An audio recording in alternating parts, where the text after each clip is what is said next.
Pregnancy டைமில் வந்து மாம்பழம் சாப்பிட்லாமான்னு நிறைய ப்ரெக்னென்ட் லேடிஸுக்கு வந்து டவுட் இருக்கும். கண்டிப்பாக வந்து மாம்பழம் வந்து நீங்கள் வந்து சாப்பிட்லாம். மாம்பழத்தில் பார்த்தீங்கன்னா ஃபோலிக் ஆசிட் அதிகமாக இருக்கிறதுனால பேபியோட பிரெயின் டெவலப்மெண்ட்டுக்கு வந்து அது ரொம்பவே வந்து ஹெல்ப் பண்ணும்.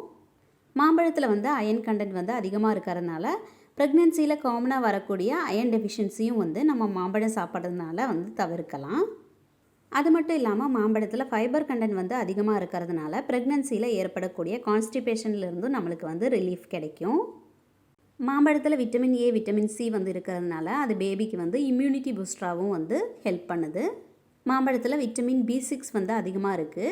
ஸோ காமனாக வந்து ப்ரெக்னென்சியில் வரக்கூடிய வாமிட்டிங்கை வந்து அது கண்ட்ரோல் பண்ணுது. மாம்பழத்தில் இருக்கிற நேச்சுரல் சுகர்ஸ் வந்து சுகர் கிரேவிங்ஸை வந்து சாட்டிஸ்ஃபை பண்ணும். நீங்கள் டயபெட்டிக்காக இருந்தீங்கன்னா உங்கள் டாக்டர்கிட்ட கேட்டதுக்கப்புறமா மட்டும் மாம்பழம் வந்து எடுத்துக்குங்க. அதுதான் ரொம்பவே வந்து நல்லது. மற்றபடி ப்ரெக்னெண்ட்டாக இருக்கிற எல்லாருமே வந்து மாம்பழம் வந்து சாப்பிடலாம்.